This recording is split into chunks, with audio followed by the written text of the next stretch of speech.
आज बिहार शिक्षक भर्ती के 9-10 माध्यमिक, 11-12 उच्च माध्यमिक अर्थात टीजीटी पीजीटी से संबंधित सभी टॉपिक पर संपूर्ण जानकारी A to Z आज हम लोग जानेंगे। इसका सब्जेक्ट का चुनाव कैसे करना है, क्या क्या प्रमुख योग्यता होनी चाहिए, कितने पदों पर भर्ती हो रही है, किन किन विषय के कितने कितने पद हैं, और यहाँ पर अदर स्टेट के लिए किस तरह से मौका, जो दूसरे राज्य के अभ्यर्थी हैं उनको किस प्रकार से मौका है, कौन कौन इसको आवेदन कर पाएंगे, इसमें फॉर्म भर पाएंगे, उनकी क्वालिफिकेशन क्या होगी, सब्जेक्ट कॉम्बिनेशन क्या होगी, कि ये भी समस्या आ रही है कि सर विषय का चुनाव हमें कैसे करना है, एग्जाम पैटर्न क्या होगा, परीक्षा का पैटर्न क्या होगा, और साथ ही साथ सिलेबस क्या होगा, पूरे सिलेबस पर भी बात करेंगे, पूरा पाठ्यक्रम क्या होगा, किस पर ही पूरा पाठ्यक्रम आधारित होगा, इसके लिए कौन सी बुक है जो बीपीएससी किस बुक को सजेस्ट करे, मैंने बीपीएससी कौन सी बुक के बारे में बात कर रही है, नोट्स आपके लिए कौन सा बेहतर होना चाहिए, इन सभी को हम लोग क्रमवार रूप से देखेंगे, क्योंकि यहाँ पे हम लोग एक एक करके पूरे क्रमवार रूप से सारी चीजों को जानेंगे। जहां पर हम लोग माध्यमिक वर्ग 9-10 को हम इसे आम बोलचाल की भाषा में इसे हम टीजीटी नाम से बोलेंगे। इसे हम लोग ध्यान दीजिएगा आप लोग थोड़ा सा, क्योंकि बार बार जब भी 9-10 की बात आएगी तब हम वहां पर टीजीटी शब्द का प्रयोग करेंगे। टीजीटी माने ये माध्यमिक के लिए होगा, 9-10 के लिए, वर्ग 9-10। उच्च माध्यमिक की बात करेंगे हम वहां पर पीजीटी शब्द का प्रयोग करेंगे। पीजीटी माने उच्च माध्यमिक हो जाएगा, ये वर्ग 11-12 के लिए होगा। अब इस पे जो पूरी वीडियो पूरा फोकस होगा वो इन्हीं पर होगा, 9-10 माने माध्यमिक, उच्च माध्यमिक 11-12। लेकिन फिर भी मन में सवाल आ रहा है कि सर जो सबसे ज्यादा पद पे जो भर्ती होने जा रही है वो बीपीएससी टीचर जो वर्ग 6 से 8 वाले के लिए करा है, जिसे हम जूनियर शिक्षक भर्ती के नाम जानते हैं। इसमें देखिए बीटीसी डीएलएड के साथ साथ बीएड के भी अभ्यर्थी इसमें आवेदन कर पाएंगे। ध्यान दीजिएगा, इसमें बीपीएससी वर्ग 6 से 8 वाले में बीटीसी डीएलएड या बीएड, मतलब यहाँ पर देखिए यहाँ पे मैं अदर का चिन्ह लगना चाहिए था, वैसे यहाँ पे जो ये चिन्ह है ये प्लस के जगह यहाँ पे ये ऑब्लिक का होना चाहिए, माने आप बीटीसी हो, डीएलएड हो या बीएड हो, उसके साथ साथ आपको सीटेट पेपर सेकंड पास होना अनिवार्य है। अगर आप ऐसे हैं तो आप इसमें आवेदन कर पाएंगे, इसमें आप फॉर्म भर पाएंगे। ध्यान रहे सब लोग। तो यहाँ पर हम इस पे बात नहीं करें, इसके लिए मैं सेपरेट वीडियो अलग से बना दिया हूँ, फिर आगे अगर आप कमेंट करेंगे तो मैं वीडियो बना दूंगा। आज हमारा जो पूरा टॉपिक है टीजीटी जो यहाँ पर 9-10 के लिए है, ठीक, पीजीटी जो 11-12 के लिए है। इनमें आवेदन करने के लिए सबसे प्रमुख रूप से आपके पास ये स्टेट होना चाहिए, ये स्टेट बिहार का जो भी हाल ही में हुआ है। अगर जिन्होंने ये स्टेट दिया है वही फॉर्म में भर सकते हैं, अन्यथा नहीं भर सकते। ये स्टेट पेपर फर्स्ट जो है वो किसके लिए है, ये वर्ग 9-10 के लिए माने टीजीटी के लिए है। ये स्टेट पेपर 2 जो है दूसरा वो 11-12 के लिए है, जिसे हम पीजीटी के नाम से जानते हैं। और ये केवल बीएड के अभ्यर्थी, डीएलएड या बीटीसी के अभ्यर्थी एस्टेट नहीं दे सकते थे, एस्टेट केवल अभ्यर्थी दे सकते थे बीएड के, जिन्होंने बीएड किया था estate paper first paper second. कुछ लोगों ने दोनों पेपर दिया होगा, कुछ लोगों ने फर्स्ट या सेकंड दिया होगा, उम्मीद करते हैं लोगों ने दोनों पेपर दिया होगा, 9-10 के लिए 11-12 के लिए, लेकिन दोनों की परीक्षाएं अलग अलग तिथि होंगी। लेकिन कुछ लोग कह रहे हैं सर अगर हम ऐसी योग्यता रखते हो, हम एक से अधिक विषयों को भर सकते हैं, तो क्या भरना चाहिए? तो ध्यान रहे 9-10 वाले मतलब टीजीटी का एग्जाम एक ही डेट को होगा, पीजीटी एग्जाम एक ही डेट को होगा। हो सकता है एक ही टाइम अगर आपका सेंड लग गया तो हो सकता है आपके लिए मुश्किल हो जाए, वैसे आप दे सकते हैं। कुछ लोग पूछते हैं सर कितना काउंट होगा अटेम्प्ट, तो एक बार भर्ती एक पूरी प्रणाली में, चाहे 6 से 8 वाले में भरे, 9-10 में भरे, 11-12 में भरे या तीनों में भरे, वो एक अटेम्प्ट ही काउंट होगी। कितना? एक अटेम्प्ट ही काउंट होगा। ये पूरी भर्ती प्रणाली जितनी बार भी, मतलब इस पूरी भर्ती प्रक्रिया में एक अटेम्प्ट होगा। तो मैंने एक बार भी जो बीपीएससी ने जिन्होंने टीचर एग्जाम दिया वो एक अटेम्प्ट था, हो सकता है उसमें तीनों में आपने फॉर्म भरा हो, इसमें भी तीनों में भर दीजिएगा, तो आपका जो अटेम्प्ट काउंट होगा वो दूसरा अटेम्प्ट काउंट होगा। चाहे एक में फॉर्म भरे, चाहे केवल 6 से 8 में भरे, चाहे 9-10 में भरे, चाहे 11-12 में भरे, आपका अटेम्प्ट काउंट होगा पूरा। और वैसे जो स्पष्ट विज्ञप्ति है उससे पूरा पूरा साफ स्पष्ट हो जाएगा। ठीक है, वैसे ये बिहार शिक्षक भर्ती का फेज दूसरा है, 2.0 है।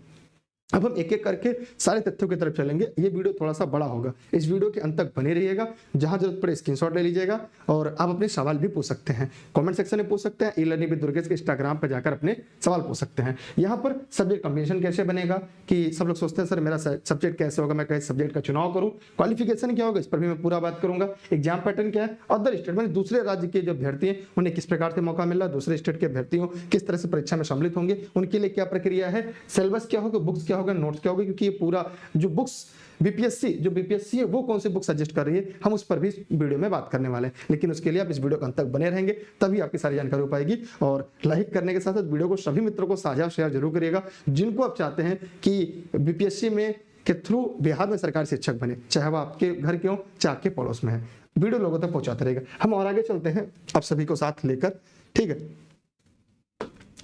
अब यहाँ पर हम देखेंगे, सबसे पहले हम यहाँ पे देखेंगे, यहाँ पर एक शब्द, यहाँ पे इसकी योग्यताओं की अगर हम बात करें तो सबसे पहले जो हमारे सामने आ रहा है, आपके भी सामने दिख रहा होगा, यहाँ पे कह रहा है कि ये 9-10, हम कक्षा 9-10 के जो सामान्य हैं इनके हम पूरे योग्यता की बात करते हैं। कक्षा 9-10 मतलब फिर से मैं आपके जहन में डालना चाहूंगा, हम टीजीटी की बात कर रहे हैं। टीजीटी के लिए क्या क्या योग्यता होनी चाहिए? इसके लिए सबसे पहले आपके पास ग्रेजुएशन होना चाहिए, स्नातक स्नातक कम से कम 50% के साथ। अगर स्नातक नहीं है तो आप पोस्ट ग्रेजुएट हो, ग्रेजुएट नहीं हो तो पोस्ट ग्रेजुएट होना चाहिए 50% अंकों के साथ। और साथ ही साथ आपके पास बीएड होना अनिवार्य है, मैंने शुरू में ही बता दिया आपके पास बीएड होना अनिवार्य है। ठीक, उसके बाद वहां के जो बिहार राज्य के ओबीसी हैं, एससी है, एसटी हैं, बीसी हैं, उनके लिए भी इसमें आरक्षण का प्रावधान किया गया। लेकिन फिलहाल अदर स्टेट के अभ्यर्थी जो हैं या जो सामान्य अभ्यर्थी हैं उनके लिए यहाँ पर ये 50% होगा। यहाँ पे ध्यान दीजिएगा, या बीएड होना चाहिए या उनके पास 50% अंकों सहित मान्यता प्राप्त विश्वविद्यालय से स्नातक हो या स्नातकोत्तर हो, माने यूजी हो या पीजी हो। मतलब ध्यान दीजिएगा, ये यूजी हो या पीजी हो, लेकिन इसमें 50% अंक होना। कई बार क्या होगा, यूजी में आपके अगर कम परसेंटेज है तो अगर पीजी में 50% है तो आवेदन कर सकते हैं। ठीक है, तो हो सकता है इसमें कोई दुविधा हो तो आगे जो विज्ञप्ति आएगी तो पूरी तरह से स्पष्ट और क्लियर हो जाएगी। हम और आगे चलते हैं। यहाँ पर दिया गया है कि जो छूट की बात कर रहा है आवेदन में किस प्रकार से 5 कम से कम देखिए समतुल्य हो, तो 5% की जो छूट दे रहा है वो वहां के नागरिकों के लिए, इसके लिए एक अलग कहानी है। और यहाँ पे बीएड की भर्ती भर सकते हैं और बीएससी एड, माने बीएससी एड मतलब जो 4 वर्षीय बीएड होता है उसके लिए कह रहा है। आगे हम देखेंगे यहाँ पे कुछ पदों, कुछ लोग को यहाँ पर शैक्षिक योग्यता जो है उनमें 5% के जो, ध्यान दीजिएगा सॉरी आप लोग, 5% की जो छूट देने की बात कर रहा है उसमें क्या क्या है देखिएगा। आपके विषय जो बिहार के हैं उन्हीं के लिए है। शैक्षिक योग्यता में अनुसूचित जाति, अनुसूचित जनजाति, अत्यंत पिछड़ा वर्ग, दिव्यांग अभ्यर्थी को 5% की हड़तांक 5% की छूट देगी। जो उनकी हड़तांक है उसमें 5% की छूट मिलने वाली है, वो यहाँ पर स्पष्ट कर दिया गया है। अब इसके साथ साथ हमें देखेंगे कक्षा 9-10 में अध्यापक पद के लिए विषय का समूह क्या होगा। ये बहुत इंपॉर्टेंट, सबसे ज्यादा सब पूछते हैं सर विषयों का समूह कैसे बनेगा, माने हमारा जो विषय का समूह है वो हमें किस तरह से बनाना है। तो ये वीडियो आपके लिए बहुत ही महत्वपूर्ण होने वाला है यहाँ से खासकर, क्योंकि ये सवाल सबसे ज्यादा मन में आता है कि सर हम भर पाएंगे, मेरा ये विषय होगा कि नहीं होगा, तो यहाँ पर एकदम क्लियर हो जाएगा। सबसे पहले हम बात करते हैं गणित की। मैं आपसे बड़ा सा लिख दूं ताकि आपको दिखाई और सुनाई दोनों देता रहे। आवाज साफ आ रही है ना? अगर वीडियो को फेसबुक पे देख रहे हो तो शेयर करिएगा, यूट्यूब पे देख रहे हैं शेयर करिएगा। मेरी निःशुल्क क्लासेज आती है जो गेस्ट के रूप में मैं इस चैनल के माध्यम से अपनी बातें आप लोग तक पहुंचाने का प्रयास करता हूं। गणित की बात करें तो यहाँ पर क्या है, स्नातक स्तर पर गणित के साथ भौतिक, इलेक्ट्रॉनिक, कंप्यूटर साइंस, रसायन विज्ञान, सांख्यिकी विषय में से कोई 2 विषय स्नातक स्तर पर पठित हो। इंजीनियरिंग से स्नातक जिसमें गणित की विशेषज्ञता हो। ध्यान दीजिएगा यहाँ पे, अगर आप चाहते हैं कि 9-10 माने टीजीटी गणित से देना, ध्यान दीजिएगा टीजीटी अगर आप गणित से देना चाहते हैं तो यहाँ पर आपके लिए क्या होगा, ये बहुत ही जानने योग्य बातें हैं। स्नातक स्तर पर माने यूजी में गणित के साथ साथ आपके पास केमिस्ट्री हो या फिजिक्स, माने भौतिकी माने फिजिक्स, केमिस्ट्री हो आपके पास, या भौतिक हो, जैसे भौतिक विज्ञान में क्या होना चाहिए, भौतिक विज्ञान हो, इलेक्ट्रॉनिक्स हो या कंप्यूटर हो, 3 में से कोई एक हो गणित के अलावा, या रसायन विज्ञान हो, सांख्यिकी विषय में से कोई 2 विषय स्नातक पर पठित हो। इंजीनियरिंग के स्नातक जिसमें गणित विशेषज्ञता हो, माने गणित के साथ साथ आपके 2 और विषय अपने स्नातक स्तर पे पढ़े हो, चाहे वो फिजिक्स हो, केमिस्ट्री हो, इलेक्ट्रॉनिक्स हो, कंप्यूटर हो, मतलब कंप्यूटर साइंस हो, विज्ञान हो, रसायन विज्ञान वही है, सांख्यिकी विषय। तो यहाँ पे ध्यान दीजिएगा, फिर से मैं एक बार स्पष्ट करूंगा कि अगर आप गणित से बिहार में टीजीटी देना चाहते हैं तो आपके पास गणित के अलावा 2 और विषय हो जो आपने यूजी में पढ़े हो। देखिए स्तर पर देखिए यहाँ पे दे रहा है कि 2 विषय कौन कौन हो, एक फिजिक्स हो, केमिस्ट्री भी हो सकती है, कंप्यूटर साइंस हो, इलेक्ट्रॉनिक्स हो या सांख्यिकी हो, स्टैटिक्स भी यहाँ पर दिया गया है। अब हम चलते हैं विज्ञान की तरफ। अब ये हो गया, अब विज्ञान, अब हम बढ़ते हैं साइंस की तरफ, विज्ञान की तरफ। विज्ञान में क्या हो, स्नातक स्तर पर जंतु विज्ञान जिसमें प्राणी विज्ञान, वनस्पति विज्ञान, रसायन शास्त्र विषय में पठित हो, अथवा इंजीनियरिंग से स्नातक जिसमें विज्ञान की विशेषज्ञता हो। माने यहाँ पर जूलॉजी बॉटनी एक तरह से कह सकते हैं, जूलॉजी बॉटनी हो मतलब जंतु विज्ञान, प्राणी विज्ञान, वनस्पति विज्ञान एवं रसायन शास्त्र विषय में पठित हो। ठीक है, यहाँ पे देखिए, यहाँ पे कॉमा लगा, जंतु विज्ञान हो, वनस्पति विज्ञान हो, केमिस्ट्री माने जूलॉजी बॉटनी और केमिस्ट्री हो। ठीक, फिर है सामाजिक विज्ञान, ये दोनों हो गए। गणित विज्ञान आपको समझ में आ गया ना, गणित और विज्ञान का। तो यहाँ पे गणित विज्ञान के पद हो गए। अब हम यहाँ पे सामाजिक विज्ञान की बात करते हैं, ये षष्ठी की बात कर रहे हैं, ठीक। सामाजिक विज्ञान, तो सामाजिक विज्ञान में क्या हो, स्नातक स्तर पर सहायक विषय प्रतिष्ठा के अंतर्गत इतिहास, भूगोल, अर्थशास्त्र, राजनीति शास्त्र में से किसी 2 विषय में उत्तीर्ण हो, माने कोई 2 विषय स्नातक स्तर पर हो, चाहे वो इतिहास हो, चाहे वो भूगोल हो, अर्थशास्त्र हो या राजनीति शास्त्र हो, जिसमें अनिवार्य रूप से एक विषय इतिहास या भूगोल अवश्य हो। लेकिन ध्यान रहे, इन चारों में से आप इतिहास या भूगोल अनिवार्य रूप से पढ़े हो। अगर आप 3 वर्षों में इतिहास या भूगोल में, कुछ लोग ऐसा हो कि अर्थशास्त्र और राजनीति शास्त्र अगर केवल पढ़े हैं, तो वो सामाजिक विज्ञान में आवेदन नहीं कर पाएंगे। वहां पर एक विषय उन्हें इतिहास भूगोल होना चाहिए। इतिहास और भूगोल के साथ आपका चाहे अर्थशास्त्र हो, चाहे राजनीति शास्त्र हो, या इतिहास और भूगोल दोनों हो, तो इस तरह से करके आप सामाजिक विज्ञान में दे पाएंगे। तो यहाँ पर हम लोगों ने देखा भाषा संबंधित अगर हम बात करें, यहाँ पर हम भाषा की बात कर लेते हैं। भाषा ये है टीजीटी का। अगर हम भाषा की बात करें तो माध्यमिक शिक्षक के पद हेतु भाषा संबंधी विषयों से संबंधित भाषा विषय के रूप में स्नातक स्तर पर पठित हो। जैसे हिंदी है तो स्नातक हिंदी से हो, संस्कृत संस्कृत से हो, अंग्रेजी से अंग्रेजी से हो, उर्दू से उर्दू से हो, मगधी है, भोजपुरी है, जो भी हो आपका, जो भी विषय आपका हो, बंगाली हो, तो वो विषय आपका ग्रेजुएशन में पढ़ा होना चाहिए, ठीक है। यहाँ पर ये हो गया आपके लिए टीजीटी के विषय को कैसे चूज करना है, कैसे चयन करना है, विषय समूह कैसे होगा, वो मैंने बता दिया। आगे मैं और अच्छे से जब मैं पीजीटी की बताऊंगा तो वहां पे मैं और चीजें, कॉन्सेप्ट आपका और क्लियर करने का प्रयास करूंगा, ठीक है। आगे मैं बढ़ रहा हूँ। जितने भी लोग इसकी देखिए पीडीएफ आपको ये बीपीएससी की जो वेबसाइट है वहां पर ही मिल जाएगी। अगर वहां पे आपको नहीं मिल रही है तो आप लोग इसके लिए आप टेलीग्राम पे दुर्गेश सर सर्च करके जुड़ सकते। अब देखिए मैं 11-12 की तरफ चल रहा हूँ। अब मैं यहाँ से 11-12 की तरफ चल रहा हूँ, ठीक। अभी हम पीजीटी की तरफ बढ़ रहे हैं। अब यहाँ से हमारा आ गया पीजीटी, हम पीजीटी की तरफ बढ़ रहे हैं। देखिए आप लोग जो लोग भी वीडियो को देख रहे हो, टेलीग्राम पर आप लोग दुर्गेश सर सर्च करके ई लर्निंग विद दुर्गेश से जुड़े, ताकि हर क्लास की नोटिफिकेशन या न्यूज सूचना जो भी है वो आपको मिलती रहे। टेलीग्राम पर e learning with Durgesh search करिए, जैसे दुर्गेश सर सर्च करेंगे बिना space e learning with Durgesh, उसे ज्वाइन कर लीजिएगा। अब देखिए कक्षा 11-12 के लिए क्या क्या चाहिए। पहली चीज तो विषय में कम से कम 50% अंकों से किसी मान्यता बाद स्नातकोत्तर होना चाहिए। स्नातकोत्तर का मतलब यहाँ पर पीजी होना चाहिए, यहाँ पर क्या होना चाहिए, पीजी होना चाहिए। वहां पर हमने देखा यूजी अनिवार्य था, वहां पे क्या था, यूजी अनिवार्य था। यूजी होना जरूरी है, लेकिन स्नातकोत्तर होना चाहिए, यहाँ पर पीजी होना अनिवार्य है। वहां पे पीजी रहे ना रहे, वहां पीजी तब है जब यूजी 50% कम है, तब वहां पीजी है, वरना वहां पर यूजी 50% अनिवार्य था। किसके लिए, टीजीटी के लिए। यहाँ पर आपको देखना है स्नातकोत्तर की अगर हम बात करें तो यहाँ पर पीजी उत्तीर्ण होना चाहिए, ठीक है। अब 50% अंकों के साथ राष्ट्रीय मतलब देखिए बीएड मतलब पीजी 50% से प्लस आप बीएड, माने पीजी 50% से बीएड हो, तभी आप वहां बिहार में 11-12 के लिए शिक्षक बनने के लिए आवेदन कर पाएंगे। बाकी यहाँ पर जो छूट दिया गया है 5% का, वो यहाँ पर बात कर रहा है। और किसी माध्यमिक विद्यालय कम से कम 50% अंकों सहित विशिष्ट विषय में स्नातकोत्तर इसके समतुल्य हो, तो इस संस्था से, ठीक है, 4 वर्षीय बीएड हो या 2 वर्षीय बीएड हो। तो यहाँ पे इसके स्क्रीनशॉट लीजिएगा, ये सामान्य था, ये सभी को पता है। अब न्यूनतम 55% ग्रेड के, अच्छा यहाँ पे ये भी एक जगह है, अथवा न्यूनतम 55% अंकों या उसके समकक्ष ग्रेड के साथ, मतलब 55% उसके 55% समतुल्य ग्रेड के साथ साथ स्नातकोत्तर माने पीजी हो और 3 वर्षीय एकीकृत बीएड या एमएड हो, एकीकृत बीएड एमएड भी हो तो भी आवेदन कर सकते हैं। परंतु के लिए देखिए कक्षा 11-12 तक के लिए विद्यालय अध्यापक पद पर नियुक्ति तो शैक्षिक और शैक्षिक योग्यता में अनुसूचित जाति, अनुसूचित जनजाति, अत्यंत पिछड़ा वर्ग और पिछड़ा वर्ग दिव्यांग अभ्यर्थियों को 5% की छूट है। जो यही सेम टीजीटी में था, यही आपके पीजीटी में भी। अब कक्षा 12 पे अध्यापकों के लिए जो विषय है, सब्जेक्ट पोस्ट जो ग्रेजुएट लेवल है, वहां पे देखना जरूरी है। जो कहते हैं सब्जेक्ट कॉम्बिनेशन कैसे मेरा बनेगा, तो यहाँ पर वो चीजें आपको साफ नजर आने वाली है। अच्छा ठीक है, इसको इधर खिसका देंगे तो मुझे समझाना थोड़ा सा आसान हो जाएगा, यहाँ पे जगह मिल जाएगा। अब यहाँ पर देखिए क्या क्या है। अगर आप फिजिक्स रख रहे हैं, देखिए अगर आप फिजिक्स से आप चाहते हैं कि बिहार में पीजीटी या उच्च माध्यमिक दे 11-12 वर्ग के लिए, तो यहाँ पर आपके पास physics, electronics, applied physics, nuclear physics, मैंने यहाँ पर पोस्ट ग्रेजुएट लेवल में है, जो पीजी में आपका ये होना चाहिए, फिजिक्स होना चाहिए, इलेक्ट्रॉनिक होना चाहिए, अप्लाइड फिजिक्स से हो या न्यूक्लियर फिजिक्स होना चाहिए। अगर आप केमिस्ट्री से आवेदन कर रहे हैं तो ये पोस्ट ग्रेजुएट पीजी में केमिस्ट्री या बायो केमिस्ट्री होना चाहिए, केमिस्ट्री हो या बायो केमिस्ट्री हो, तब आप पीजी के लिए आवेदन कर पाएंगे।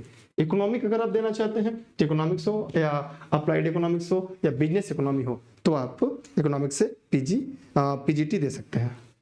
कॉमर्स की बात करें तो मास्टर डिग्री इन कॉमर्स हो, मतलब कॉमर्स का मास्टर डिग्री कॉमर्स में, या how were hold a degree, या MCom business economy shall not be eligible. ठीक है, तो यहाँ पर इसके बारे में कह रहे नहीं एलिजिबल नहीं है, तो यहाँ पर आपके पास मास्टर डिग्री होनी चाहिए कॉमर्स की। बायोलॉजी की अगर हम बात करें तो यहाँ बॉटनी है, जूलॉजी है, लाइफ साइंस है, बायो साइंस है, जेनेटिक है, माइक्रोबायोलॉजी है, बायोटेक्नोलॉजी है, मॉलिक्यूलर बायोलॉजी, प्लांट साइकोलॉजी, और provided they have study botany and zoology at graduation. अच्छा, मैथ की अगर देखा जाए तो मैथमेटिक्स है, अप्लाइड मैथमेटिक्स है। तो यहाँ पर ये जो सब्जेक्ट कॉम्बिनेशन था वो आपके सामने है, आप चाहते इसके स्क्रीनशॉट ले, इसे विषय बार भी हम इसके अलग से देख लेंगे। तो ये था आपका विषय जो आप पोस्ट ग्रेजुएट लेवल माने जो पीजी लेवल में आपने पढ़ा हुआ है, तो ये होना चाहिए पीजी लेवल में, तब जाकर आप इसमें आवेदन कर पाएंगे पीजी के लिए। तो ये विषय आप देख लीजिए, आपके काम आ जाएंगे। वैसे आगे हम इस पर भी चर्चा करेंगे कि कौन कौन से विषय से कितने कितने पोस्ट आ रहे हैं। कक्षा 11-12 तक के कंप्यूटर विज्ञान विषय के लिए विद्यालय अध्यापक के लिए आवश्यक क्या क्या योग्यताएं हैं, माने 50% के साथ निम्न समूह में मान्यता प्राप्त विश्वविद्यालय संस्थान से उपाधि हो। चलिए यहाँ पर एक एक करके देख लेते हैं। जैसे कक्षा 11 कंप्यूटर के लिए अगर आप कंप्यूटर देना चाहते हैं तो आपके पास DOEACC से ए स्नातक उपाधि हो, तो यहाँ पर कंप्यूटर के लिए है। आप जो कंप्यूटर के हैं वो यहाँ पर कंप्यूटर के लिए देख लें। ठीक, आप चाहते इसकी स्क्रीनशॉट रख लें, ये कंप्यूटर के लिए था। अब यहाँ देखिए, कंप्यूटर विज्ञान विषय अभ्यर्थियों के लिए बीएड की योग्यता अनिवार्य नहीं। ध्यान दीजिएगा, जो कंप्यूटर विज्ञान विषय के लिए अभ्यर्थियों के लिए बीएड जरूरी नहीं है, बहुत इंपॉर्टेंट बात है। ये सभी के लिए जो कंप्यूटर विज्ञान विषय के अभ्यर्थी बिहार में शिक्षक बनना चाहते हैं उनके लिए वहां बीएड अनिवार्य नहीं है। संगीत विषय के लिए 11-12 तक विद्यालय अध्यापक के लिए क्या शैक्षिक योग्यता है, ध्यान दीजिएगा, 50% अंकों के साथ किसी मान्यता प्राप्त विश्वविद्यालय मान्यता प्राप्त बोर्ड संस्थान से संगीत शिक्षा में स्नातकोत्तर उपाधि मानी पीजी हो या उसके समकक्ष अर्हता होनी चाहिए। संगीत के लिए हो गया। वाणिज्य संकाय की बात करें हम, वाणिज्य संकाय के लिए बहुत सारे लोग सवाल पूछते हैं सर वाणिज्य संकाय को लेकर, तो वाणिज्य संकाय के लिए भी यहाँ देखिए क्या क्या चीजें हैं। यहाँ पर वाणिज्य संकाय में 3 विषय, ईपीएस और अकाउंटेंसी जिसे लेखाशास्त्र के नाम से जानते हैं, बिजनेस स्टडी नियुक्ति की जाएगी। इस हेतु कॉमर्स के शिक्षक पात्रता जो शिक्षक पात्रता परीक्षा स्टेट उत्तीर्ण इन उक्त तीनों विषय में किसी एक विषय में नियुक्ति हेतु आवेदन कर सकते हैं, परंतु ईपीएस उद्यमिता अथवा अकाउंटेंसी या बिजनेस स्टडी विषय में शिक्षक पात्रता परीक्षा उत्तीर्ण संबंधित विषय में नियुक्ति हेतु आवेदन कर, मतलब जिसमें वो स्टेट पास है उसी में आवेदन कर पाएंगे। तो यहाँ पर देखना है कि विद्यालय अध्यापक की नियुक्ति हेतु शैक्षिक प्रशासनिक योग्यता के जो मान्यता से उपबंध जो है वो यहाँ पर किया गया, जो कहाँ से क्या क्या गाइडलाइन है। यहाँ पे देखिए एक कई जगह कुछ चीजों का जिक्र किया गया है। अब स्नातक की समतुल्य अर्हता माने मौलाना मौजूद फारसी, अच्छा ये तो संस्कृत विद्यालय शास्त्री की बात कर रहा है। ठीक, यहाँ पे उनके लिए बात की जा रही है। मौलाना जैसे स्नातकोत्तर के समतुल्य अर्हता संबंधित स्पष्टीकरण, मौलाना मजहरुल हक अरबी एवं फारसी विश्वविद्यालय पटना बिहार राज्य मदरसा शिक्षा बोर्ड द्वारा प्रदत्त फाजिल की उपाधि उर्दू फारसी अरबी विषय के लिए स्नातकोत्तर के समतुल्य एवं कामेश्वर सिंह संस्कृत विद्यालय दरभंगा द्वारा प्रदत्त आचार्य की उपाधि संस्कृत विषय के लिए स्नातकोत्तर के समतुल्य मानी जाएगा। अच्छा, उसके बाद दिया गया। अच्छा, ये महत्वपूर्ण चीज जो है आपके लिए वो देखिए, राज्य सरकार जो यहाँ पर ध्यान दीजिएगा, राज्य सरकार केंद्र सरकार द्वारा समय समय पर शिक्षक पात्रता परीक्षा, तो जो CTET paper first बीटेट paper first है, बीटेट का ध्यान दीजिएगा बिहार टेट, तो वो यहाँ पर पीआरटी दे पाएंगे। क्या देगा प्राइमरी के लिए। माध्यमिक विद्यालय के अध्यापक के लिए स्टेट पेपर फर्स्ट है, माने ये होंगे 9 और 10 के लिए। अब उच्च माध्यमिक देखिए, माध्यमिक विद्यालय हो गया, उच्च माध्यमिक विद्यालय के अध्यापकों के लिए स्टेट पेपर सेकंड होगा, माने 11 और 12 के लिए होगा। लेकिन जिनके लिए सीटेट या बीटेट पेपर 2 जो सेकंड पेपर होगा, इनके लिए ध्यान दीजिएगा, यहाँ पर जो सेकंड पेपर होगा ये जूनियर में जा पाएंगे, ये 6 से लेकर 8 वर्ग के लिए। इसमें बीटीसी और बीएड के अभ्यर्थी दोनों के, इसमें सबसे ज्यादा पद वही है, लगभग 32,000 के नियर अबाउट पद हैं। ठीक, तो यहाँ पर यहाँ पूरी की योग्यता के बारे में बात की गई है। इसकी पीडीएफ आपको टेलीग्राम पर मिल जाएगी। और आयु सीमा की बात हो गई। अब सिलेबस की एक बार बात कर लेते हैं। तो सिलेबस की अगर हम बात करें तो देखिए, सबसे पहले तो सिलेबस के लिए देख लीजिएगा, ये जो भाषा है, सबसे पहले भाषा जो होनी है, ध्यान देने योग्य बात है, ये भाषा ये केवल क्वालिफाई करना है, या केवल क्या करना है, क्वालिफाई करना है। आप चाहे पीआरटी के लिए दें, चाहे जूनियर के लिए दें, चाहे टीजीटी के लिए दें, पीजीटी के लिए, यह पेपर सभी के लिए अनिवार्य है। ये सभी के लिए अनिवार्य पेपर है। इसमें ये समय यहाँ पे प्रश्नों की संख्या 100 होगी, 25 प्रश्न भाग 1 से आएगा और 75 प्रश्न भाग 2 से। भाग 1 में केवल इंग्लिश है, ध्यान दीजिएगा, केवल अंग्रेजी भाषा है, सभी के लिए समान कॉमन अंक मिलेंगे। 75 में आप चुनाव कर सकते हैं, इसमें हिंदी भाषा है, उर्दू है, बांग्ला है, तीन में से किसी एक भाषा का चयन करना है। उम्मीद करते हैं अगर आप हमें सुन रहे हैं, पढ़ रहे हैं तो हिंदी ही चयन करेंगे, हो सकता है कुछ लोग उर्दू भी चयन कर सकते हैं, हिंदी, उर्दू, बांग्ला। तो उम्मीद करते हैं अगर आपने हिंदी चयन किया तो ये होगा 75 अंकों का, और इंग्लिश जो होगी आपकी वो होगी 25। तो यहाँ पर कुल टोटल जब प्रश्न बनेंगे 100, इसका 30% आपको लाना है। कितना परसेंट? आपको 30% अंक लाना है। आपने देखा होगा यहाँ पर केवल उत्तीर्ण करना, 30% अंक लाना है, ये केवल उत्तीर्ण करना है। ये दोनों विषयों में मिलाकर, माने दोनों भाषा फर्स्ट सेकंड मिलाकर यहाँ पर 30% लाना है। ये सभी के लिए पेपर अनिवार्य होगा, चाहे आप टीजीटी की दे, पीजीटी की दे, पीआरटी दे, चाहे जूनियर लेवल का दे। ठीक है, पेपर की हो सकता है कठिनाई इस तरह की अलग बात है। अब दूसरा जो है यहाँ पे तो हो गया। अब हम देखेंगे यहाँ पे, हाँ,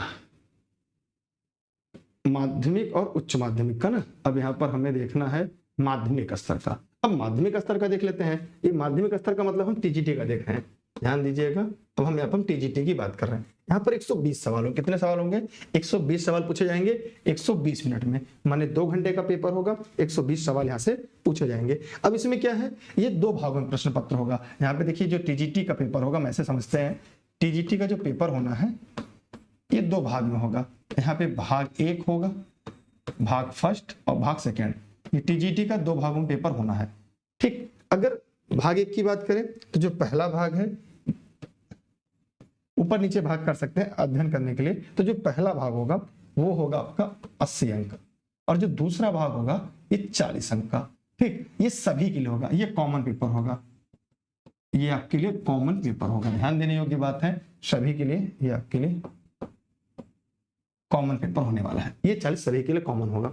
अब यहाँ पे देखते हैं क्या क्या होगा। ये 80 जो होगा, देखिए यहाँ पर दिया गया 80 भाग एक विषय पत्र। उम्मीदवार द्वारा इन पत्रों में से किसी एक पत्र का चुनाव किया जाना, जैसे हिंदी, बांग्ला, उर्दू, संस्कृत, अरबी, फारसी, अंग्रेजी, विज्ञान और गणित। देखिए विज्ञान गणित अलग अलग होगा और सामाजिक विज्ञान अलग होगा। अब यहाँ पे जो आपका विषय होगा, जो आपका वो सब्जेक्ट होगा, ये सब्जेक्ट हो गया आपका। जो भी सब्जेक्ट हो सकता है भाषा में कोई एक सब्जेक्ट ले, कोई हिंदी ले, संस्कृत ले, अरबी ले, फारसी ले, बांग्ला ले, उर्दू ले, और हो सकता है कोई एसएसटी ले, सामाजिक विज्ञान ले, हो सकता है कोई गणित ले, कोई विज्ञान ले। गणित के लिए अलग, विज्ञान के अलग अध्यापक होंगे यहाँ पे। अब ये 40 नंबर जो कॉमन है, इसको यूं मान सकते हैं हम जीएस जीके, ये सबको पढ़ना है। जीएस जीके होगा, इसमें मैथ होगा, रीजनिंग होगी। तो यहाँ पर ध्यान देने की बात यह है कि जो दूसरा होगा, इस पर भी मैं बात करता हूँ, इसमें जीएसजी की होगा, मैथ होगी, रीजनिंग होगी, करंट अवेयरनेस होगा, बिहार स्पेशल के सवाल होंगे, जबकि उसकी संख्या कम होगी। और पेपर की कठिनाई इस तरह देखिएगा, इस पर मैं बात करूंगा बाद में। तो यहाँ पर ये होगा, सभी के लिए कॉमन है, ये आपके सब्जेक्ट से होगा। और इससे सब्जेक्ट के लिए यहाँ पे साफ साफ अभी आगे देखिए कि एनसीईआरटी से संबंधित होंगे। देखिए बीपीएससी ने अपने साफ साफ लिखा है ये सब एनसीईआरटी से ही होंगे। तो एनसीईआरटी अगर आपने नहीं पढ़े तो आज से ही एनसीईआरटी पर फोकस करिए। जो भाग फर्स्ट है ये पूरा एनसीईआरटी बेस्ड होगा, पूरा एनसीईआरटी के बेस्ड पे होगा। अगर आपने एनसीईआरटी पढ़ी तो ठीक है, क्योंकि एनसीईआरटी किताबें कम समय में ज्यादा तैयारी नहीं कर पाएंगे। एनसीईआरटी की जो पूरी नोट्स है वो ई लर्निंग विद दुर्गेश पर उपलब्ध है, स्वयं मैं वहां से पढ़ता हूं। अगर आप चाहें ई लर्निंग विद दुर्गेश से एनसीईआरटी की पूरी कंप्लीट नोट्स प्राप्त कर सकते हैं। ये नोट्स हिंदी अंग्रेजी दोनों भाषाओं में उपलब्ध है। यहाँ पे नंबर दिया गया, इस पर कॉल या व्हाट्सएप कर सकते हैं। यहाँ से नहीं कर सकते, e learning with Durgesh app आप प्ले स्टोर से डाउनलोड करिएगा। प्ले स्टोर से डाउनलोड करने के बाद पूरी आपकी कंप्लीट एनसीईआरटी की नोट्स आपको मिल जाएगी, जो नए और पुराने ओल्ड और न्यू एनसीईआरटी नोट्स मिलाकर तैयार है। और ये दोनों भाषा में उपलब्ध है, हिंदी भाषा में उपलब्ध है, इंग्लिश भाषा में उपलब्ध। कुछ लोग इंग्लिश मीडियम का अभ्यर्थी होंगे, उनको इंग्लिश में मिल जाएगी, हिंदी मीडियम का अभ्यर्थी हिंदी में मिल जाएगी। तो इससे क्या होगा, ये आपके लिए सबसे बड़ा स्कोरिंग होता है। एक बार अगर आप एनसीईआरटी पढ़ लेंगे तो आपका कॉन्सेप्ट क्लियर हो जाएगा कि चीजों कहाँ से पढ़ना है, कहाँ सबसे ज्यादा सवाल परीक्षा में पूछे जाते हैं। दूसरी बात, ये प्रश्न की भाषा समझ में आएगी। आपने देखा बीपीएससी ने कितना जो प्रश्न का लेवल बनाया था, कितना हाई लेवल था, और उसकी जो भाषा थी डिकोड जो करना है वो आपको एनसीईआरटी से होगा। तो मैं सबसे पहले कहूंगा सबसे बेस्ट किताब जो होगी आपके लिए एनसीईआरटी। अगर आपने एनसीईआरटी रखी तो एनसीईआरटी पर फोकस करिए। अगर आपको लगता है समय कम है और आप चाहते हैं कि शॉर्ट में एनसीईआरटी पूरा पढ़ लें, एनसीईआरटी के सोल्यूशन को पूरा पढ़ लें, तो आप एनसीईआरटी की e learning with Durgesh notes ले सकते हैं। यहाँ पूरे नोट्स साथ साथ आपको सोल्यूशन भी इसका मिल जाएगा, सभी विषय की मिल जाएगी। इसमें एसएसटी की कंप्लीट आपको मिल जाएगी, इसमें आपको साइंस मिल जाएगी, मैथ मिल जाएगी, लैंग्वेज हिंदी अंग्रेजी आपको मिल जाएगी, जो पूरी कंप्लीट, कॉमर्स भी यहाँ पर मिल जाएगी, तो ये सब्जेक्ट आपको यहाँ से आसानी से मिल जाएंगे जो आपको तैयारी का बेहतर मौका देंगे। E learning with Durgesh app play store से भी डाउनलोड कर सकते हैं। आगे हम चलते हैं, तो ये हो गया पेपर फर्स्ट की। इसके हम विषयवार अलग से एक एक विषय का हम अलग से अगर आप कहेंगे तो कमेंट करके बताएंगे, तो वीडियो हम डाल देंगे। वैसे आपका कोई विषय कोई हो तो कमेंट करेगा कि टीजीटी अगर आप वर्ग 9-10 के लिए दे रहे हैं तो कौन से विषय आप देना चाहेंगे, इस वीडियो में कमेंट सेक्शन में कमेंट करके आप जरूर बताइएगा ताकि हमें वीडियो बनाने में आसानी हो जाए। अब इसका दूसरा भाग जो है जो सभी के लिए कॉमन है, भाग 2 की अगर हम बात करें, भाग 2 जो होगा ये 40 अंक का होगा। यहाँ पे 40 प्रश्न होंगे क्योंकि 40 और 80 मिलाकर 120 प्रश्न आपके पेपर में आएंगे। मेरिट दोनों को मिलाकर बनेगा क्योंकि जो भाषा क्वालिफाई करना है केवल पास करना है। अब यहाँ पर भी हम देखते हैं एक सामान्य अध्ययन पत्र है जिसके प्रश्न माध्यमिक विद्यालय पाठ्यक्रम संबंधित होंगे, लेकिन इसका स्तर उम्मीदवार है तो निर्धारित न्यूनतम अर्हता आलोक में होगा। इसमें प्राथमिक गणित होगा, ध्यान दीजिए, सामान्य गणित होगा, सामान्य जागरूकता होगा, सामान्य मतलब जीएस होगा, भारतीय राष्ट्रीय आंदोलन होगा, भूगोल होगा। यहाँ पर भी इसकी पूरी notes e learning with Durgesh पर उपलब्ध है। इस 40 नंबर की भी नोट्स अगर आप चाहें तो ई लर्निंग विद दुर्गेश से प्राप्त कर सकते हैं। कंप्लीट नोट्स भी आपको मिल जाएगी, ये आपको तैयारी करने में काफी योगदान देगी। इसमें देखिए क्या क्या आपके लिए, फिर से प्राथमिक गणित माने सामान्य गणित है, रीजनिंग है, सामान्य जागरूकता माने जिसे विविध कहते हैं, करंट अवेयरनेस हो गया, सामान्य विज्ञान हो गया, भारतीय राष्ट्रीय आंदोलन हो गया, भूगोल हो गया। ये कॉमन चीजें हैं जहां से 40 सवाल आपके आएंगे, ये भी निर्णायक है। सोचिए कि मेरिट जो आपकी बननी है 120 में अगर 70 प्रश्न अगर आप 72 प्रश्न कर लेते हैं तो यकीन मानिए आपका सिलेक्शन होना तय है। 70 से 72 तो 40 नंबर की भूमिका अपने आप में महत्वपूर्ण होती है। वैसे अगर आपको जो सही लगे वह मेरा व्यक्तिगत राय हो, इसकी भी नोट्स आप ई लर्निंग विद दुर्गेश से प्राप्त कर सकते हैं। कंप्लीटली नोट्स आपको पीडीएफ में मिल जाएगा। अब हम बात करते हैं दूसरे की तरफ, चलते हैं उच्च माध्यमिक की तरफ। उच्च माध्यमिक का जैसे नाम आता है आपके मन में आ जाएगा कि हाँ सर मैं पीजीटी की बात कर रहा हूँ। मैं किसकी बात कर रहा हूँ? मैं पीजीटी की बात कर रहा हूँ 11-12 के लिए, ठीक है, बिहार में 11-12 के लिए। इसमें भी भाग 1 80 होगा और भाग 2 40 होगा। इसमें भी भाग 1 80 और 40 होगा। यहाँ पर 2 भाग होंगे, भाग 1 और भाग 2। अच्छा ये भी ध्यान दीजिएगा टीजीटी पीजीटी में हो सकता है भाषा की परीक्षाएं ना हो, ठीक है, ध्यान देने के बाद भाषा की परीक्षा उनका ना, भाषा का मतलब क्या है, जो अंग्रेजी और हिंदी जैसे था 100 नंबर वो शायद ना हो। वो अभी जो कंप्लीट विज्ञप्ति आएगी तो उससे और चीजें एकदम साफ और स्पष्ट हो पाएंगी। वैसे आप समझने के लिए आपके लिए कॉमन चीजें आपके सामने, क्योंकि 30 नंबर चाहिए तो आप पास हो जाएंगे। पेपर जो सबके लिए कॉमन है भाषा, और ये जो है भाग 1-2 ये पेपर 2 कहलाता है और यही स्कोरिंग है, यही आपका आपको नौकरी इसी पेपर से मिलने है। यहाँ पे देखिए भाग 1 क्या होगा, एक विषय पत्र है, ध्यान दीजिएगा। भाग 1 जो है आपका विषय होगा, जो आपने सब्जेक्ट लिया होगा, माने जो आपका ये सब्जेक्ट होगा, माने यूं कह सकते हैं आपका विषय होगा, और ये आपके लिए कॉमन पेपर है जो सभी को देना है। इसमें भी क्या है, जो भाषा है हिंदी वाले हिंदी, उर्दू, अंग्रेजी, संस्कृत, बांग्ला, मैथिली, मगही, अरबी, फारसी, भोजपुरी, पाली, प्राकृत, गणित, भौतिकी, रसायन शास्त्र, वनस्पति विज्ञान, जंतु विज्ञान, इतिहास, राजनीति विज्ञान, भूगोल, अर्थशास्त्र, समाज शास्त्र, मनोविज्ञान, दर्शन शास्त्र, गृह विज्ञान, कंप्यूटर साइंस, वाणिज्य, लेखा, संगीत, उद्यमिता। इसमें से भी जैसे क्योंकि देखिए पूरा एनसीईआरटी, फिर देखिए यहाँ पे एक लाइन कह रहा है विषय उक्त उच्च माध्यमिक विद्यालयों के विषयों के पाठ्यक्रम बिहार विद्यालय परीक्षा समिति एनसीईआरटी से संबंधित होंगे। एकदम साफ साफ कह रहे हैं एनसीईआरटी से संबंधित होंगे। तो आप एनसीईआरटी की notes e learning with Durgesh से प्राप्त कर सकते हैं। कंप्लीट नोट्स आपको मिल जाएगी हिंदी अंग्रेजी दोनों भाषाओं में। उसका फिर से मैं नंबर लिख दे रहा हूँ, हो सकता है ये आपके काम आ जाए। ये पूरे पीडीएफ में भी उपलब्ध हो जाएंगे। एनसीईआरटी की पीडीएफ यूं कह सकते हैं, एनसीईआरटी की पूरी नोट्स आप यहाँ से प्राप्त कर सकते हैं। तो इसमें देखिए एनसीईआरटी में आपको ई लर्निंग विद दुर्गेश क्या क्या मिल पाएगी, हिंदी की मिल जाएगी, इंग्लिश की एनसीईआरटी मिल जाएगी, और गणित की एनसीईआरटी मिल जाएगी, भौतिक फिजिक्स केमिस्ट्री मिल जाएगी, बायोलॉजी मिल जाएगी, मतलब वनस्पति विज्ञान, जंतु विज्ञान मिल जाएगा, इतिहास मिल जाएगा, राजनीति विज्ञान मिल जाएगा, भूगोल मिल जाएगा, अर्थशास्त्र मिल जाएगा, और शायद समाजशास्त्र भी शायद मिल जाएगा आपको, शायद होम साइंस भी मिल जाएगा, वाणिज्य मिल जाएगा, लेखा मिल जाएगा। तो ये कुछ ऐसे टॉपिक हैं जो आपको एनसीईआरटी में लर्निंग विद दुर्गेश से मिल जाएंगे। ये दोनों भाषाओं में, हिंदी और अंग्रेजी दोनों भाषाओं में मिल पाएंगे, वैसे आपको जो सही लगे। अब देखिए भाग 2 की बात करें, ये कॉमन पेपर है, ये 40 नंबर। ये चाहे इसमें से कोई भी विषय आपका हो, चाहे आप भूगोल दें, कंप्यूटर साइंस लें, चाहे आपका फारसी हो, भोजपुरी हो, पाली हो, जंतु विज्ञान, कोई भी हो, ये सबको देना। उसी पेपर का दूसरा खंड होगा जहां से 40 प्रश्न आएंगे। यहाँ पर वही है, यहाँ पे सामान्य प्राथमिक गणित होगी, सामान्य जागरूकता होगा, सामान्य विज्ञान होगा, भारतीय राष्ट्रीय आंदोलन होगा, भूगोल होगा। इसकी भी नोट्स पूरी लर्निंग विद दुर्गेश पर उपलब्ध है। आप चाहे जो कॉमन पेपर है उसकी भी नोट्स आप ले सकते हैं। अगर आपको लगता है नहीं समय कम है, क्योंकि देखिए पेपर पूछने का तरीका अलग होता है, पढ़ते कुछ और है, लेकिन पढ़ने से कॉन्सेप्ट हमारा क्लियर होता है। अगर ये विकल्प नहीं है तो ये आप हो सकता है, इसलिए पढ़ना आपके लिए जरूरी। बाकी आपको जो सिलेक्ट इज द बेस्ट, मतलब पढ़ना खुद से है। तो मैं चाहूंगा अगर आप चाहें तो इसकी पीडीएफ मिल जाएगी, तो आप पढ़ सकते हैं, हो सकता है आपके काम में आ जाए। ये बहुत ही महत्वपूर्ण है, क्योंकि सेलेक्टेड चीजें आपको एक ही जगह मिल जाएगी, भागना दौड़ना नहीं पड़ेगा। उसके बाद इसकी मार्केट से जो भी प्रैक्टिस सेट आपको मिले, ज्यादा प्रैक्टिस पर फोकस करिए, जो वीक लगे उसे पढ़िए और स्ट्रॉन्ग जोन जो उसे रिवीजन करिए। आप कम समय में बेहतर तैयारी कर पाएंगे और निगेटिव मार्किंग नहीं रहेगी। आप लोग को क्लियर हो चुका है पहले ही, यहाँ पे नकारात्मक अंक आपके नहीं रहने वाले हैं, ठीक है। इसके अलावा या जो है ऑब्जेक्टिव पेपर होगा, इस पर भी मैं आगे बात कर लूंगा। एमसीक्यू होगा, 5 विकल्प हो सकता है इस बार से इसमें 4 विकल्प ही रखे जाएं। अब यहाँ पर हम देख लेते हैं किस किस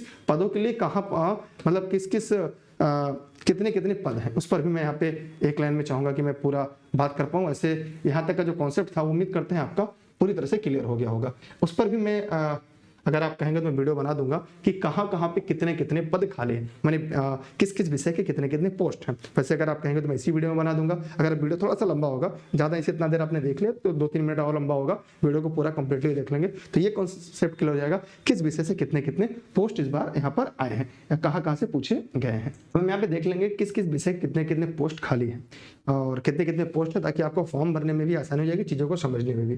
सबसे पहले हमें ये देखेंगे कि इसमें पंचायती संस्था नगर निगम संस्था अंतर्गत उच्च माध्यमिक शिक्षक, अगर हम उच्च माध्यमिक की जहां बात करते हैं हमारे मन में आता है कि 11 और 12 की बात की जा रही है, मतलब यहाँ पर हम पीजीटी की बात कर रहे हैं।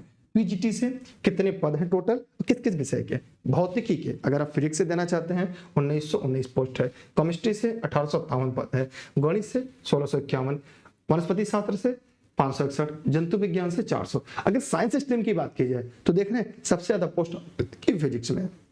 इन सभी की कंप्लीट एनसीईआरटी नोट्स आपको ई लर्निंग विद दुर्गेश पर हिंदी अंग्रेजी दोनों भाषाओं में मिल जाएगी, ठीक है। हिंदी वाले हिंदी में, अंग्रेजी वाले अंग्रेजी में, जिस भाषा में आपको चाहिए आपको मिल जाएगी। अगर आप बायलैंग्वेज चाहिए वो भी आपको यहाँ पर उपलब्ध हो जाएगी। सबसे ज्यादा पोस्ट आपको फिजिक्स में है, उसके बाद केमिस्ट्री में है, धीरे धीरे पद कम होता जा रहा है। उसके बाद हिंदी भाषा की अगर हम बात करें तो 1169 पोस्ट है। अंग्रेजी में देखा जाए 1971 सबसे ज्यादा जो पोस्ट है अंग्रेजी से है। इंग्लिश अगर आपका है सबसे ज्यादा पोस्ट आपको बिहार में मिल रही है। उर्दू से 333 है, इतिहास से 691, इतिहास का कम है। राजनीति विज्ञान का 594 पोस्ट है। अर्थशास्त्र की अगर हम बात करें तो अर्थशास्त्र की 168 पोस्ट है। कितनी है? 100। सबसे कम अगर देखा जाए अर्थशास्त्र की। भूगोल की 501 पोस्ट है, ज्योग्राफी की 501 पोस्ट है। तो इसमें भी देखा जाए सबसे ज्यादा आपकी इतिहास की 691 है। उसके बाद राजनीति विज्ञान के 594 है। अब और आगे चलते हैं हम लोग देखेंगे तो भूगोल के 501 हो गया, गृह विज्ञान के 505 है। अगर आपका होम साइंस है और बीएड है तो आप आवेदन जरूर करिएगा, 505 है, लेकिन वहां यस्टर्डे आपने दिया होगा तब। समाजशास्त्र के 823 पोस्ट है, दर्शन शास्त्र 108, संगीत के 582, कंप्यूटर विज्ञान 172, बांग्ला 7, अरबी 14, भोजपुरी के 2 है, मैथिली के 155 है, पाली के 4 है, फारसी के 21 है, संस्कृत 186 है, एनआरबी 2704 है, एनपीएस 363 है, बिजनेस स्टडी है 93, लेखा शास्त्र 162। कुल 18,830 पोस्ट है। पदों की संख्या बढ़ सकती है क्योंकि बार बार कहा गया है और इस बार उम्मीद भी लगाई जाए लगभग 1.5 गुना पद हो जाएंगे, माने पद की संख्या बढ़नी तय है। तो ये हमारा हो गया पीजीटी के जो पद थे वो 11-12 के लिए। अब हम यहाँ पे देख लेते हैं उच्च माध्यमिक है, तो उच्च माध्यमिक के शिक्षकों की अगर हम बात करें यहाँ पर तो ये हो गया आपका जिसे हम टीजीटी के नाम से बार बार पुकार रहे हैं, मतलब ये आपके 9 और 10 के लिए है। यहाँ पर सामाजिक विज्ञान के 1922 पोस्ट है, ठीक। गणित के 2256 है, विज्ञान के 2320 है, हिंदी के 3423, अंग्रेजी के 3405। सबसे ज्यादा फिर जो पोस्ट है इंग्लिश के सबसे ज्यादा है। अंग्रेजी वाले अभ्यर्थियों के लिए तो यहाँ पे देखिए बल्ले बल्ले है बिहार में, ठीक। उर्दू के 1856 है, संगीत के 1200 उर्दू के 1219, संस्कृत के 1856, संगीत 1068, ललित कला के 2024, नृत्य के 391, शारीरिक शिक्षा 556। इसके भी notes e learning with Durgesh उपलब्ध है। अगर आप शारीरिक शिक्षा से देने जा रहे हैं तो इसके भी notes e learning with Durgesh पर उपलब्ध है। एनसीईआरटी शारीरिक शिक्षा की एनसीईआरटी है, गणित की एनसीईआरटी, विज्ञान की, हिंदी की, अंग्रेजी की, इनकी एनसीईआरटी आपको ई लर्निंग विद दुर्गेश में मिल जाएगी। मैथिली अगर देखा जाए तो मैथिली की 80 पोस्ट है, अरबी के 15 है, फारसी के 49 है, बांग्ला का 26, कुल 18,880 पोस्ट है। माने अगर हम टीजीटी की बात करें 18,880, लगभग 18,000 वहां पोस्ट है, 36,000 पोस्ट है। ये पोस्ट की संख्या, पदों की संख्या बढ़ सकती है, ठीक है। तो एकदम ध्यान रखिए कि दोगुना हो जाएंगे सारे पोस्ट, जितने पोस्ट आपके सामने हैं ये पूरे दोगुने हो जाएंगे। अब आपको ये ध्यान रखना है कि आपकी तैयारी कितनी हो पाई है। आप लोग ने यहाँ तक वीडियो को देख लिया, समझ लिया। अगर आपके मन में कोई प्रश्न या कोई सवाल उठ रहा हो तो इस वीडियो में कमेंट सेक्शन में जाएगा और कमेंट करिएगा, क्योंकि कोई भी डाउट होगा आप कमेंट करेंगे, हम उस पर आपके लिए वीडियो लेकर आएंगे। या जो भी आपके मन में संशय जो प्रश्न वो होगा, हो सकता है इस वीडियो में कुछ ऐसी लगी होगी जो कम या ज्यादा मेरे द्वारा बताई गई हो सकता है जो अस्पष्ट विज्ञप्ति है कि सारी बातें क्लियर हो जाएंगी पूरी तरह से। वैसे एनसीईआरटी के जो कंप्लीट नोट्स है वो आप चाहे तो ई-लर्निंग विद दुर्गेश से प्राप्त कर सकते हैं। इस नंबर पर कॉल या व्हाट्सएप का नंबर रख लीजिएगा, ये आपके बहुत काम आएगी कि कम समय बेहतर तैयारी करने के लिए जो नोट्स है वो ई-लर्निंग विद दुर्गेश, क्योंकि पढ़ना स्वयं है, दुनिया कोई ताकत नहीं जो आपको सिलेक्शन दिला जब तक आप नहीं पढ़ेंगे, किसी क्लास हो किसी के नोट्स हो। एनसीईआरटी क्योंकि मस्ट मैं आपकी बार बार इसलिए कहता हूँ, एनसीईआरटी आपके सिलेक्शन की कुंजी है और बिना कुंजी के आपका सिलेक्शन नहीं होना, इसलिए एनसीईआरटी के लिए आप बेहतर करिएगा। सभी चीजें आपको यहाँ पे मिल जाएगी यहाँ पे। और टेलीग्राम पर अभी तक आप टेलीग्राम पर नहीं जुड़े हैं तो दुर्गेश सर सर्च करके टेलीग्राम पर जुड़ जाइएगा, ताकि सभी क्लास के नोटिफिकेशन लिंक आपको सब कुछ एक ही जगह आपको क्रम से मिलते रहे। ये वीडियो फेसबुक पे देख रहे हैं तो पेज को फॉलो करिए लर्निंग विद दुर्गेश को, वीडियो को शेयर करिएगा। यूट्यूब पर देख रहे हैं चैनल को सब्सक्राइब करके बेल आइकन दबाइएगा। इस वीडियो को अपने सभी मित्रों को शेयर और साझा करिएगा, ताकि सभी लोगों तक जब तक नहीं पहुंचेगी तो कितना भी मेहनत से मैं पढ़ा लूं उसका लाभ आप लोगों तक नहीं पहुंचेगा। इसलिए मैं बार बार आपसे कहूंगा इस वीडियो को ज्यादा से ज्यादा लोगों तक शेयर करिए, ज्यादा से ज्यादा लोगों तक पहुंचाइएगा। ये मेरी जिम्मेदारी उतनी आपकी भी। अगर आपको इसके अलावा कोई व्यक्तिगत आपके मन में सवाल आ रहा है तो आप ई-लर्निंग विद दुर्गेश इंस्टाग्राम पर अपने सवाल पूछ सकते हैं, चाहे जूनियर हो, पीजीटी हो, टीजीटी, सभी के नोट्स आपको मिल जाएंगे। हो सकता है विषय का अगर आप जनरल पेपर कॉमन पेपर का चाहते हैं उसका भी नोट्स आपको उपलब्ध है, दोनों पेपर चाहते हैं उसका भी उपलब्ध है। लेकिन आप ई-लर्निंग विद दुर्गेश से बात करिए कि मैं भी गेस्ट के रूप में यहाँ पे जब भी मुझे पास समय रहता है मैं आपके लिए आकर के पढ़ाने लगता हूँ, क्योंकि मैं चाहता हूँ अगर मेरी वजह से आपका उद्धार हो जा रहा है, ज्यादा लोगों तक कल्याण हो रहा है तो वो मेरे लिए भी बेहतर और आपके लिए भी बेहतर है। लेकिन आप अपनी तैयारी को जारी रखिएगा। एक बड़ी भर्ती आपके सामने है, इसमें आपका सिलेक्शन है। अदर स्टेट की अगर अभ्यर्थी है तो आपके लिए भी मौका है। हो सकता है आप मुझे यूपी से देख रहे हैं, एमपी से देख रहे हैं, बिहार से देख रहे हैं, छत्तीसगढ़ से देख रहे हैं, झारखंड से देख रहे हैं, बिहार से ही देख रहे हैं, तो जहां से भी आप देख रहे हैं ये वीडियो आपके लिए पूरी जो कंप्लीट था वो आपके लिए था, क्योंकि हमने एकदम कंप्लीट हर एक टॉपिक को मैंने सजा के बताया है ताकि सारे कॉन्सेप्ट आपके क्लियर हो जाए। वीडियो बेशक बड़ा था लेकिन हर एक बात आपके यहाँ पर स्पष्ट हो जाएगी। आप इस वीडियो को पूरा देखिएगा, अपने सभी मित्रों को साझा जरूर करिएगा। ठीक है, थैंक यू। मेरी तरफ से आपको ढेर सारी शुभकामनाएं। और रेस के घोड़े में से रेस में अच्छा लगता है, खेत में नहीं। टॉपिक के साथ अपना पढ़ना शुरू करिएगा। सरल चीजें जो आपको लगती है उसे रिवीजन लगी, जो लगता है कठिन है उससे कोशिश करेगा दोबारा तिबारा पढ़ने के लिए। एनसीईआरटी पढ़ने के बाद मार्केट से कोई किताब लीजिए, क्योंकि मार्केट जो किताबें हैं वो कवर नहीं कर पाएंगे, क्योंकि जो प्रश्न की भाषा होती है वो एनसीईआरटी से मिलती है। एनसीईआरटी उतना आसान है जितना लोग कहते हैं। ओल्ड और न्यू दोनों एनसीईआरटी पढ़ने का आपके पास एनसीईआरटी बुक्स हो तो सबसे पहले उसको पढ़िएगा, अंडरलाइन करिएगा, साथ शॉर्ट में एक नोट्स बना लीजिएगा, ताकि दोबारा जब परीक्षा के समय पढ़ना हो तो रिवीजन करने का मौका मिले। कुछ एनसीईआरटी 6 से 12 तक पढ़नी है, कुछ एनसीईआरटी 9, 10, 11, 12 के लिए आती है उनके लिए। तो जो एनसीईआरटी जहां से जहां तक है उसको वहां तक पढ़ने का प्रयास करेगा। जैसे अगर एसएसटी की मैं बात करूं, सामाजिक विज्ञान की मैं बात करूं तो उसमें जो सिविक्स है, जैसे जो पॉलिटिकल साइंस के नाम से जाना जाता है, राजनीति शास्त्र जो था वो 6 से 12 मिल जाएगा, इतिहास 6 से 12 मिल जाएगा, भूगोल 6 से 12, लेकिन इकोनॉमिक्स जो है ना वो 9, 10, 11, 12, 9 से 12 चलती है। और उसी तरह का शारीरिक शिक्षा की बात करें तो 11, 12 में चलता है। कॉमर्स अगर हम बात करें तो केवल 11, 12 में। तो कुछ विषय ऐसे हैं जो जिन कक्षाओं के लिए हैं तो उन कक्षाओं के लिए आपको पढ़ना है, लेकिन एनसीईआरटी में जहां जहां क्लासेस चलती हैं वहां से आपको कवर करना है और पढ़ना है। फिलहाल मुझे लगता है आपको सारी चीजें, सारी जानकारी क्रमवार रूप से यहाँ पे मिल गई होंगी। फिर भी आपके मन में कोई प्रश्न, कोई डाउट रह गया हो तो इस वीडियो में कमेंट सेक्शन में कमेंट करेगा। आपका सुझाव कि आप किस विषय से टीजीटी, किस विषय से पीजीटी अर्थात 9, 10, 11, 12 देने जा रहे हैं। तो आपके लिए अपेयरिंग अगर है, ध्यान देने वाली बात है, बीएड अपेयरिंग है तब भी आप फॉर्म भर सकते हैं, लेकिन आपके लिए स्टेट होना जरूरी। अगर आपने स्टेट दिया था तो आवेदन कर सकते हैं। फिलहाल हो सकता है अभी आने वाले समय में क्या होता है, लेकिन आपके लिए बड़ी भर्ती आ रही है, एक बड़ी तैयारी है। अपना बेस्ट दीजिएगा, अपना बेहतर दीजिएगा, यकीन मानिए सिलेक्शन आपका होगा, क्योंकि अभी की बार एक सीट हमारा। जय हिंद, जय भारत, बाय बाय।